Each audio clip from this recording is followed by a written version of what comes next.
그래서 26절까지의 말씀입니다. 누가복음 5장 17절에서 26절 말씀입니다.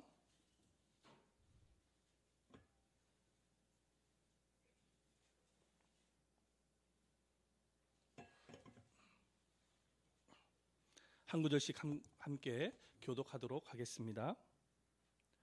하루는 가르치실 때에 갈릴리의 각 마을과 유대와 예루살렘에서 온 바리새인과 율법 교사들이 앉았는데 병을 고치는 주의 능력이 예수와 함께 하더라.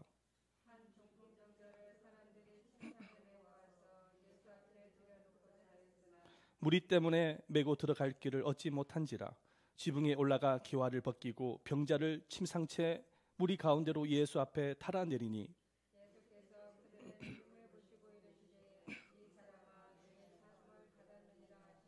서기관과 바리새인들이 생각하여 이르되 이 신성 모독하는 자가 누구냐? 오직 하나님 외에 누가 능히 죄를 사하게 있느냐?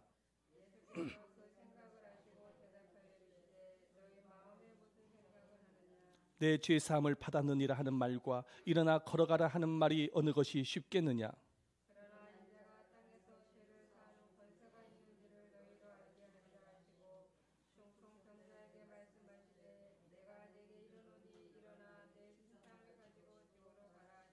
그 사람이 그들 앞에서 곧 일어나 그 누웠던 것을 가지고 하나님께 영광을 돌리며 자기 집으로 돌아가니 모든 사람이 놀라 하나님께 영광을 돌리며 심히 두려워하여 이르되 오늘 우리가 놀라운 일을 보았다 하니라. 아멘. 할렐루야.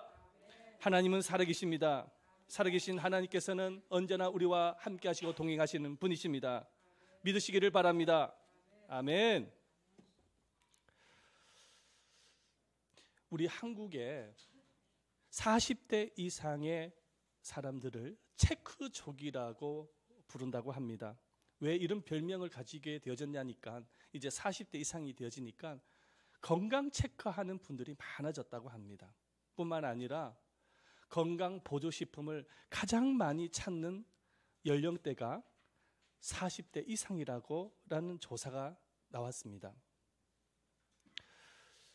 이렇게 건강 체크를 많이 하고 건강 보조식품을 많이 찾게 되어지는 이유가 뭐냐니까 질병에 대한 두려움 때문에 그렇습니다. 왜 질병에 대한 두려움을 가지게 되어지냐니까 여러분, 질병을 앓게 되어지면은 한 사람의 인생만 무너지는 것이 아니라 가족 전체의 행복을 깨트릴 수가 있는 것이죠. 그래서 사람들은 건강을 체크하고 또 뭐 좋은 거 있으면 먹기도 하고 그렇게 노력을 하고 있는 가운데 있습니다. 그런데 어떤 보고서에 의하면 현대인들의 90%가 질병을 갖고 있다라고 조사가 되었습니다. 90% 이상이.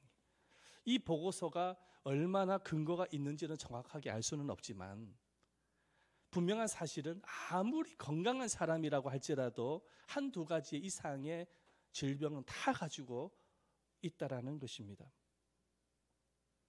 과학이 발달되면서 사람들의 편리함은 더 많이 향상이 되어지고 그리고 건강과 수명도 많이 연장이 되어졌다고들 합니다.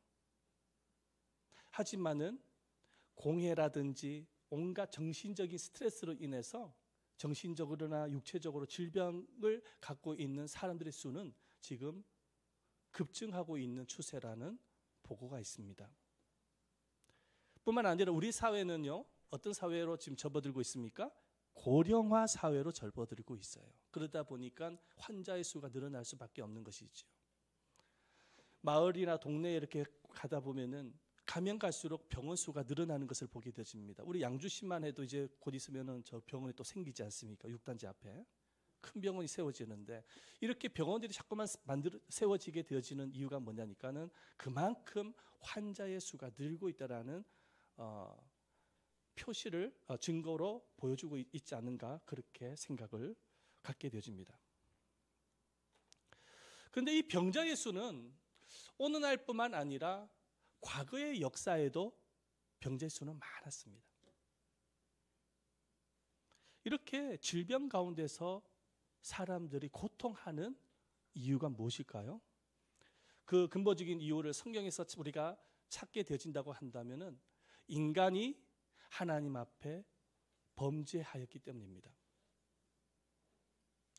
최초의 인간이 하나님 앞에 불순종의 죄를 짓게 되어지자 그때부터 찾아온 것이 뭐냐니까 바로 질병이었다라는 것입니다. 죄를 범하기 이전에는 에덴 낙원에서 영원한 생명을 누릴 수가 있었습니다. 하지만은 하나님 앞에 사단의 유혹을 통해서 불순종의 죄를 범하고 난 이후부터 찾아온 것이 질병이었다라는 것입니다.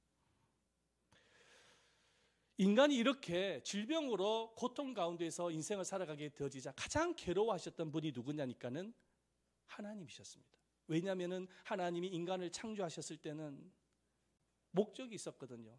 사랑하는 자녀들이 행복하고 풍성한 삶을 누리기를 원하셨지 질병 속에서 살아가기를 원하지 않으셨거든요.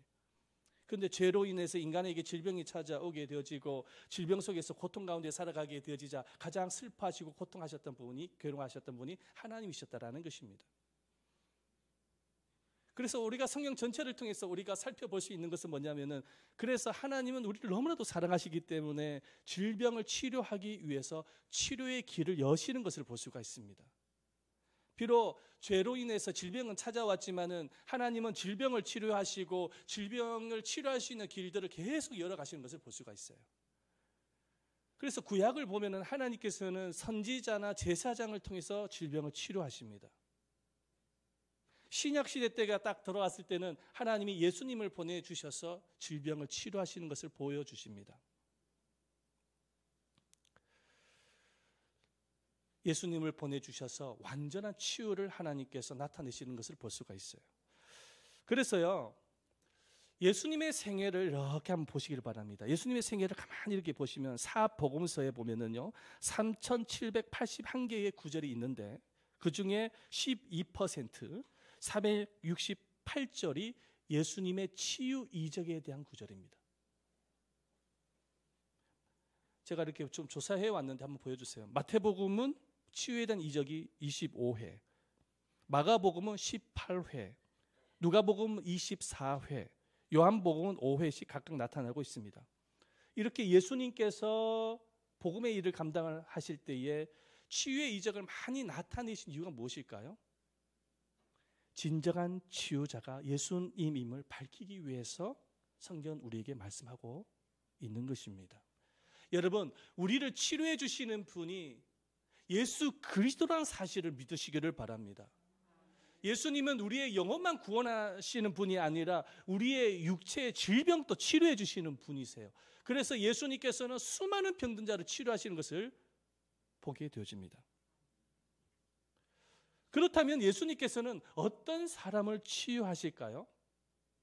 오늘 본문을 중심으로 여러분들과 한번 살펴보기를 원합니다. 첫 번째로 저를 한번 따라 보십시다. 시작. 예수님께 믿음으로 나오는 사람입니다. 예수님께 믿음으로 나오는 사람을 예수님은 치료해 주십니다. 오늘 이 본문의 말씀을 보니까 하루는 예수님께서 어떤 집 안에서 많은 사람들을 가르치고 계셨습니다. 그런데 4명의 어떤 믿음이 좋았던 친구가 자기 친구 중풍병자, 전혀 움직일 수 없는 친구를 들거에다가 메고 들어서 예수님께로 데리고 오려고 했었어요. 그런데 너무도 많은 사람들이 모여 있다 보니까는 예수님이 있는 곳으로 갈 수가 없었어요. 그래서 이 친구들은 웬만한 사람들 같으면 포기하고 집에 갈 법한데 가질 않습니다. 어떻게든지 무슨 수를 썼으라도 예수님께 자신의 친구를 보내어서 고침을 받도록 하고 싶은 것이 이 4명의 친구의 꿈입니다. 소원이에요. 그래서 이 4명의 친구가 어떤 결단을 내리니까 어디로 올라갑니까? 지붕 위로 올라가는 거예요. 한 사람도 올라가기 힘든 지붕을 4명이 올라가는 거예요. 그것도 중풍병자였던 자기 친구를 끈으로 묶어가지고 합동해서 협력을 해서 지붕 위로 달아 올리는 것입니다. 그런데 지붕 위로만 올라간다고 해서 이 문제가 해결되는 게 아니에요. 왜냐하면 예수님이 있는 곳으로 달아내리려면 어떻게 해야 되냐니까는 지붕을 뚫어야 되는 거예요. 그런데 팔레스틴 지방에 가보셔서 집을 한번 구조를 보시면 아시겠지만 이 지붕을 뚫는다는 것은 결코 쉬운 작업이 아닙니다. 우리나라처럼 뭐 이렇게 뭐 기와집이나 이런 집이 아니에요. 뭐 같은 거를 가져와서 막 두들겨 팼을 거예요. 패가지고 망치나 뭐 해머나 이런 거 가지고 와가지고 지붕을 뚫었을 것입니다. 그래서 자기 친구를 예수님의 그 현장 자리에다가 그대로 이렇게 달아내리기 위해서는 어쨌든 지붕을 뚫어도 자리를 잘 봐야 되는 것이죠. 그래서 해머를 두들겨 가지고 이제 지붕을 뚫기 시작을 하는데 한번 상상해 보시기를 바랍니다. 지붕이 떨어지면은 위에서 먼지가 떨어지고 흙더미가 떨어질 텐데 여러분 그 집 주인이 가만히 있겠습니까? 상당히 압력을 행사했을 것입니다. 뿐만 아니라 거기에 몰려 있었던 많은 대부분의 사람들도 항의를 하거나 압력을 행사했을 것이에요. 막 삿대질을 한다든지 욕을 한다든지 그랬을 것입니다. 그렇게 욕을 먹으면서도 불구하고 포기하지 아니하고 지붕을 뚫었던 것이죠. 그리고 지붕을 뚫게 되어지면 나중에 원상복귀를 해줘야 되는 것입니다. 상당한 비용이 들 거예요. 그 모든 비용을 부담을 끌어안고 이 4명의 친구는 자기 친구를 한번 치료해 보겠다고 지붕을 뚫은 거예요. 그리고 그 친구를 달아서 예수님이 있는 그 자리로 이렇게 내리는 것입니다.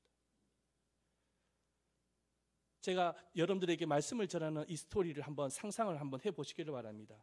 예수님께서는 그 중풍병자를 보셨습니다. 자기 바로 밑으로 이렇게 달아내리는 중풍병자를 보셨는데 그런데 예수님께서 가장 먼저 보신 것이 있었어요. 중풍병자가 아닙니다. 바로 4명의 친구의 믿음을 먼저 보셨습니다. 그리고 난 이후에 중풍병자의 병을 치료해 주시는 것을 보게 되어집니다. 우리 20절 말씀을 함께 읽어보도록 하겠습니다. 20절입니다. 시작. 예수께서 그들의 믿음을 보시고 이르시되 이 사람아 내 죄사함을 받았느니라 하시니 예수께서 그들의 믿음을 4명의 친구의 믿음을 보셨다라는 거예요. 이 중풍병자가 고침을 받을 수 있었던 것은 바로 4명의 친구의 믿음을 예수님께서 보셨기 때문입니다. 예수님께서는 우리에게 가장 보기를 원하시는 게 뭐냐니까 믿음입니다. 믿음을 보셔서 역사하시는 것입니다. 믿음으로 구원을 받고 믿음으로 치유를 받는 거예요.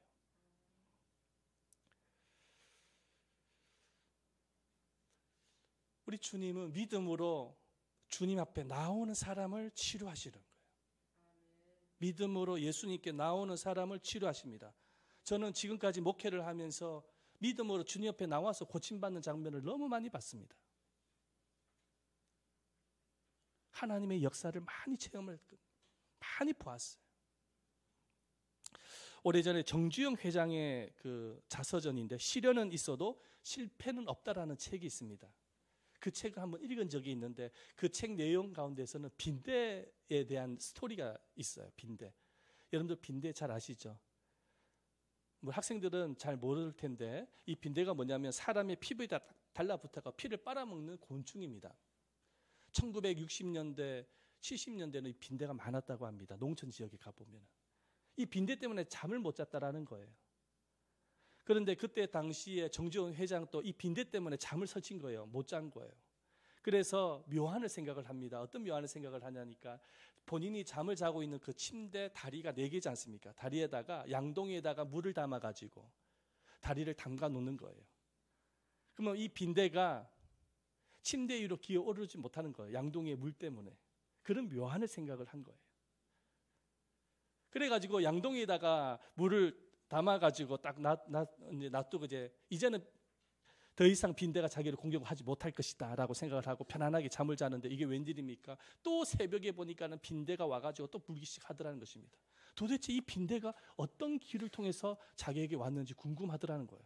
그래서 눈을 탁 떠보니까 세상에 이 빈대가 침대 밑을 통해 가지고 올라올 수가 없으니까 천장을 타고 올라가가지고 공중낙하를 해서 누워있는 정주 회장의 피부에 피를 빨아먹더라는 것입니다.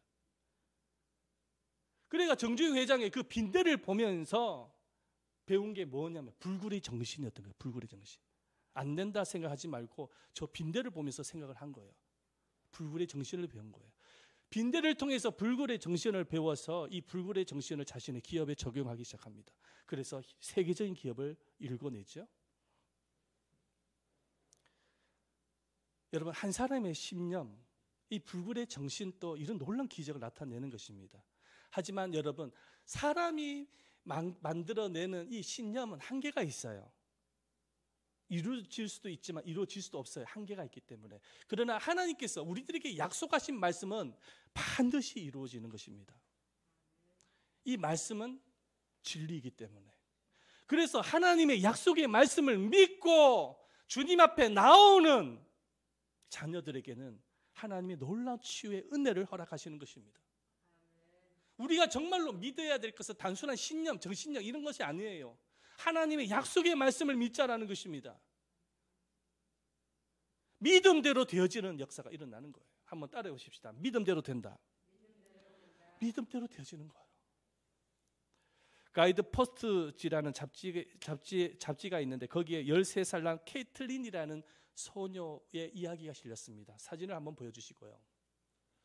이 소녀는 어떤 소녀냐? 바실루스 세루스라는 균에 간염이 되어져서 이제 이 뇌에 간염이 되어졌어요. 우리나라에서 찾아볼 수 없는 희귀병을 앓게 되어집니다. 이 희귀병을 앓고 난 이후에 가족들이 충격을 받아요. 왜냐하면 이 소녀가 중학교 1학년 시절에 수영 대표 선수였어요. 나가면 1등 했습니다. 그 정도로 건강했던 아이가 어느 날 갑자기 이름도 생소해요. 바실루스 세루스라고 희귀병을 앓게 되어지더라는 거예요. 그래가지고 이제 병원에 이제 검사를 이제 하면서 이제 입원 치료를 하기 위해서 했는데 의사의 소견이 어떤 소견을 하냐니까 의사가 이런 말을 합니다. 문제는 대개 따님이 죽느냐 안 죽느냐가 아니라 언제 죽느냐 하는 것이 문제입니다. 꼭 죽는다는 거예요. 이 희귀병을 고칠 수 없다라는 거예요. 그 말을 듣고 부모는 가슴이 무너지는 거예요. 딸은 산소 호흡기를 차고 있고 온갖 기계로 장치로 다 감싸져 있는 것입니다.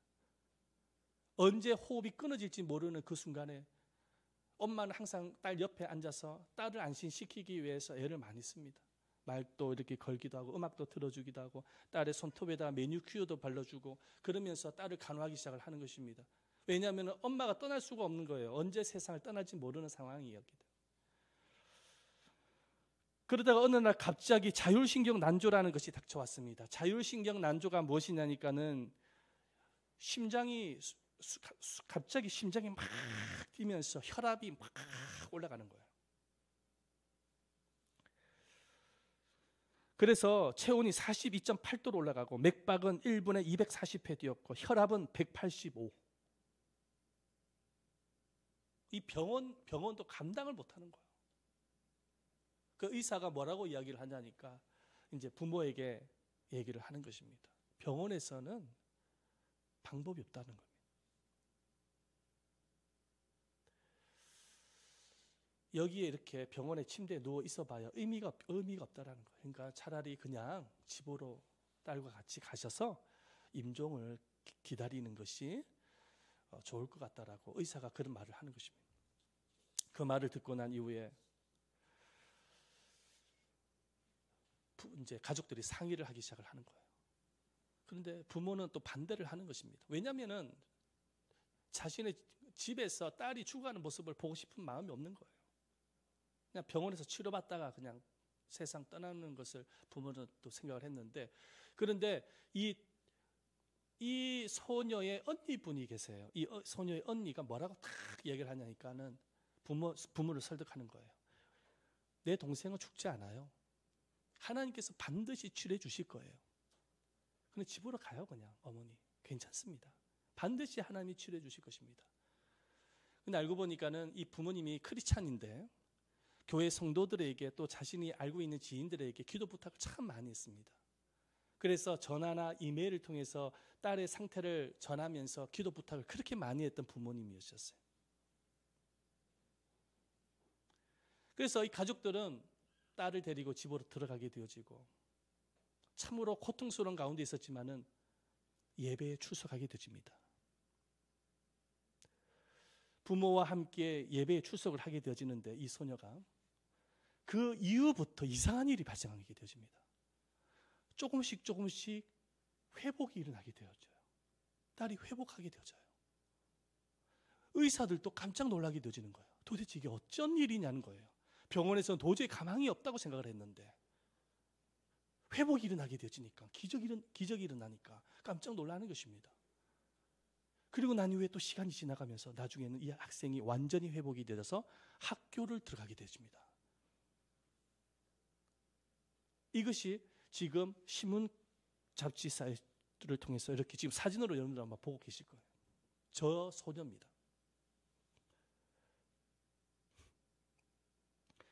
여러분, 이 케이틀린이라는 소년이 어떻게 이런 기적이 일어났을까요? 우연일까요? 재수가 좋아서 그랬을까요? 아닙니다. 이 소녀를 위해서 중보했던 수많은 기도자들이 있었기 때문에 무엇보다도 중요한 것은 뭐냐? 이 소녀가 아픈 가운데서도 주님께로 믿음으로 나왔기 때문에 주님이 치료해 주신 것입니다. 여러분, 우리 주님은 어디 계시나요? 우리 예수님은 어디 계십니까 지금? 눈에 보이지 아니한다고 해서 저 멀리 계시는 건가요? 예수님은 도대체 어디 계십니까? 여러분들 마음속에 와 계시죠?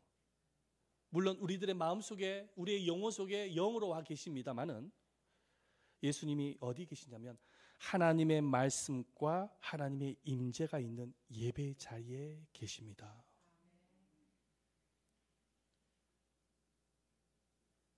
예수님께서 수많은 고을마다 마을마다 다니면서 치료했던 그 예배 현장이 바로 예수님이 예배 현장이었던 것이지요.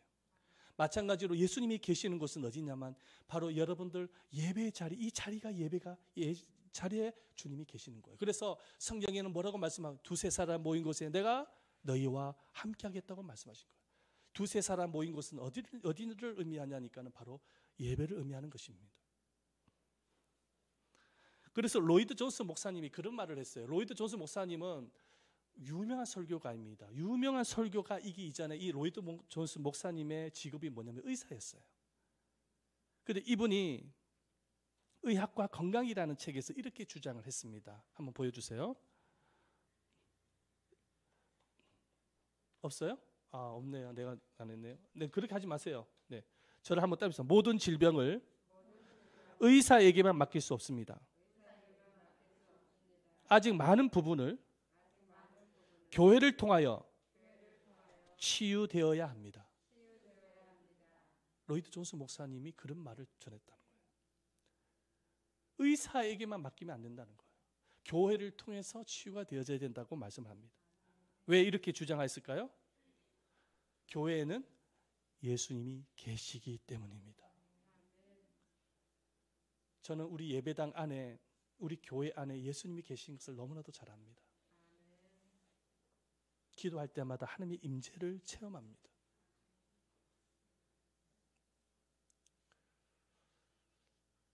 제가 이 예배를 인도하기 이전에 늘 기도하는 것이 이 예배를 통하여 우리 모든 성도들이 하나님의 임재를 체험하게 하여 주옵소서. 하나님을 만나게 하옵소서. 늘 기도를 합니다. 이곳에 주님이 와 계시는 거예요.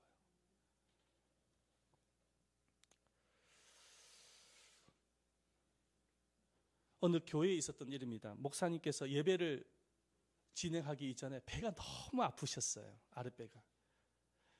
이제 예배 시간은 다 되어졌는데 그래서 성도들한테 양해를 구합니다. 한 5분간만 제가 화장실 잠시 좀 다녀오도록 하겠습니다. 목사님이 화장실을 가셨어요.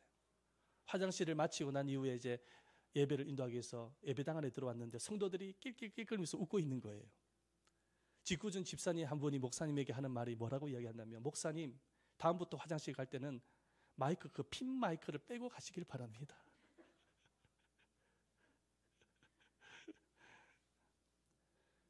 그 핀 마이크를 통해서, 스피커를 통해서 그 소리가 다 들렸던 거예요. 그래서 예배를 드리기 전에 성도들이 은혜를 많이 받았답니다. 뭐 재미있는 이야기지만은 여러분, 바로 이 예배 자리에 하나님의 임재가 있고 하나님께서는 이 예배를 통하여 여러분들이 큰 은혜와 기쁨을 주시고 치료하신다는 사실을 믿으시기를 바랍니다. 물론 우리가 믿는다고 해서, 기도한다고 해서 모든 사람들이 다 치유받고 그것은 아닙니다. 왜냐하면 치유라는 것은 하나님의 주권에 달려있기 때문에 그렇습니다. 그래서 사도 바울도 사실은 질병의 가시가 있어서 하나님 이 질병을 좀 치료해달라고 기도했지만 하나님이 응답을 해주지 않으셨어요. 내 은혜가 내게 족하다. 이는 내 능력이 약한 데서 온전하여집니다. 사도 바울에게는 그렇게 약함 가운데서 복음을 전할 수 있는 것이 하나님의 뜻이었기 때문에 치료를 해주지 않으셨던 거예요. 하지만 우리가 성경 전체를 통해서 살펴볼 수 있는 것은 하나님은 누구를 치료하시냐니까는 믿음으로 주님 앞에 나오는 이들을 치료하시는 것입니다. 그래서 믿음을 얼마나 많이 강조하는지 모릅니다. 우리 말씀을 한번 보십시다. 마태복음 8장 10절입니다. 읽어봅니다. 시작. 내가 진실로 너희에게 이르노니 이스라엘 중 아무에게서도 이만한 믿음을 만나보지 못하였노라. 마태복음 8장 13절 말씀도 읽어보겠습니다. 시작. 가라 내 믿음대로 될지어다. 아멘. 그 다음에 마태복음 9장 22절입니다. 읽어봅니다. 시작. 따라 안심하라 내 믿음이 너를 구원하였다. 아멘. 마태복음 9장 28절 읽어봅니다. 내게 능히 이 할 줄을 믿느냐. 아멘. 그 다음에 마태복음 9장 29절 너희 믿음대로 되라. 아멘. 누구의 말씀이지요? 누구의 말씀입니까? 목사님의 말씀입니까? 예수님의 말씀입니까? 예수님의 말씀이에요. 믿음대로 치유가 일어나는 거예요. 지금 이 시간에 또 여러분들 치료하고 계세요. 치료하고 계십니다. 아멘. 믿음으로 병원을 가는 것도 중요하지만 무엇보다 중요한 것은 믿음으로 주님께로 나오는 것이 더 중요하다는 사실을 믿으시기를 바랍니다. 아멘. 자, 두 번째로 우리가 누구를 치유하시냐니까 우리 다 같이 한번 읽어보겠습니다. 시작. 예수님께 순종으로 나오는 사람입니다. 아멘. 순종으로 나오는 사람을 치료하십니다.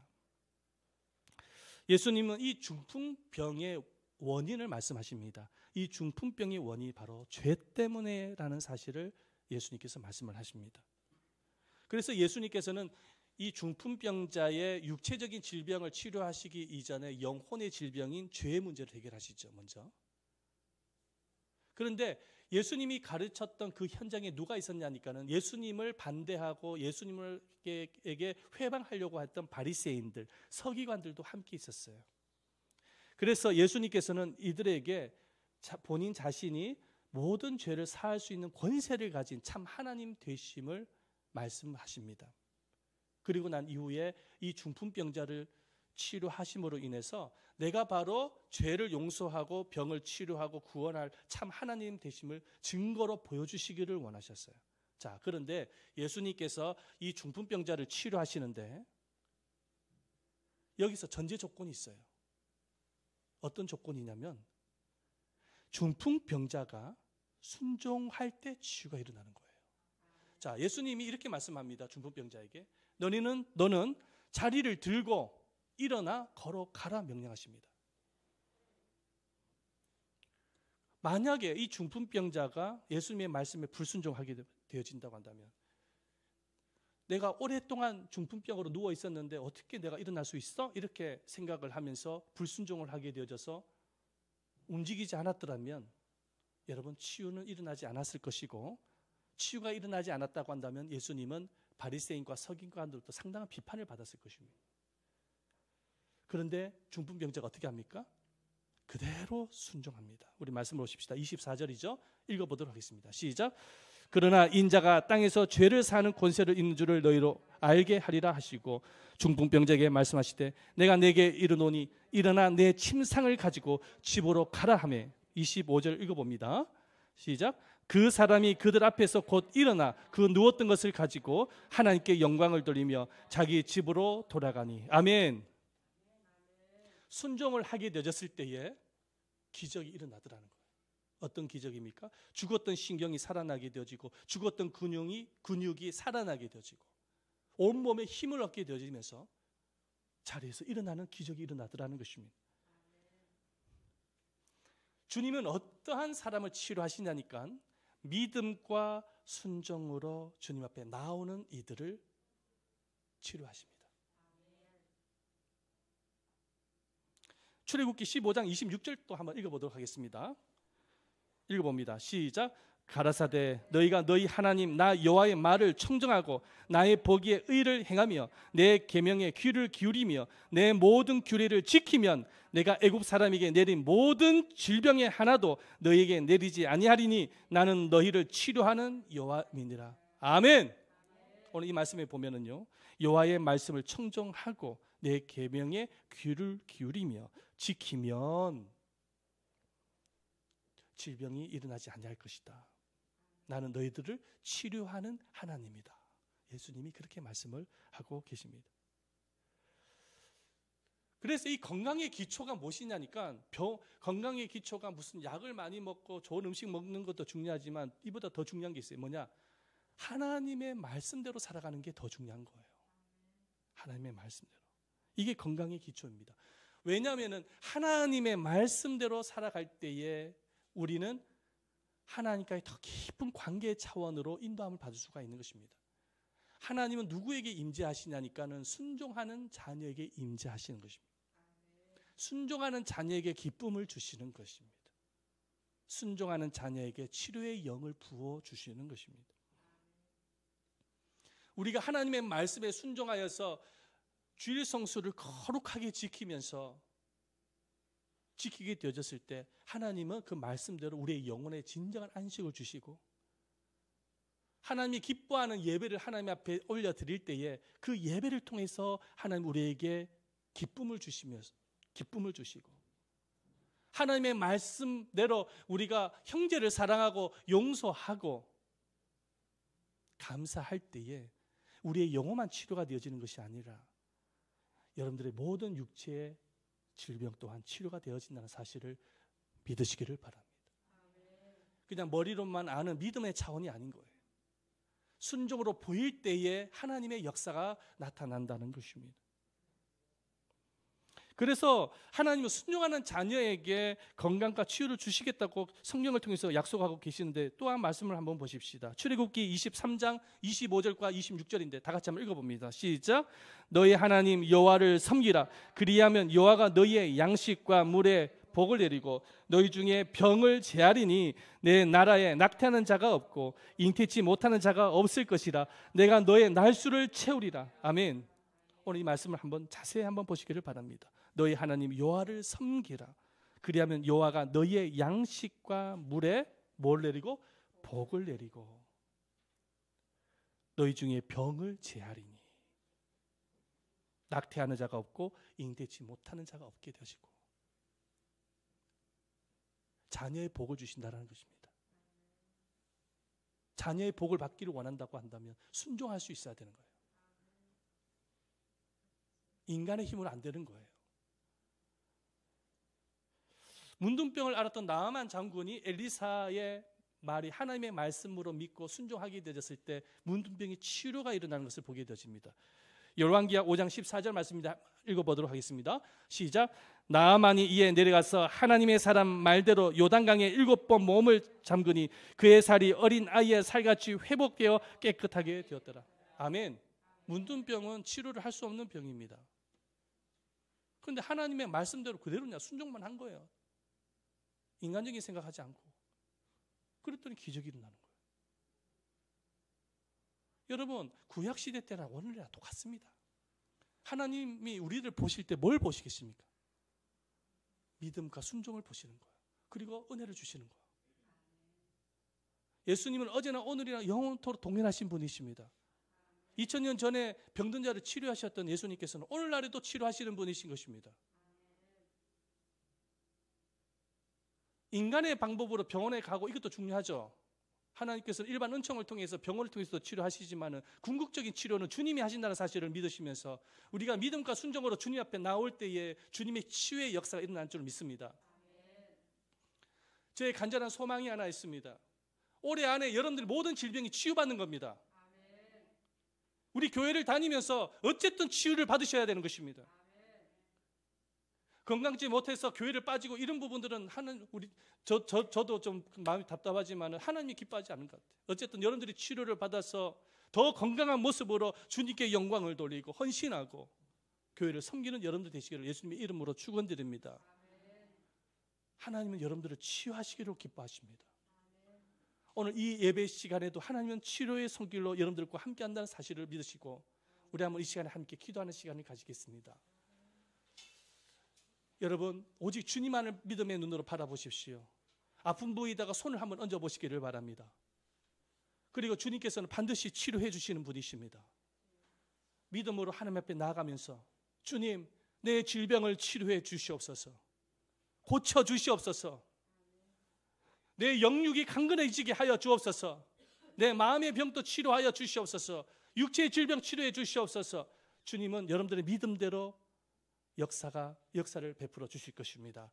우리 다 같이 한번 통성으로 한 3분 정도 뜨겁게, 마스크를 껴서 좀 불편하시겠지만 믿음으로 기도하십시다. 우리 다 같이 한번 통성으로 기도하십시다. 주여 한번 외치시며 기도하도록 하겠습니다. 주여, 살아계시고 자비로우신 아버지 하나님 앞에 이 시간에 기도드립니다.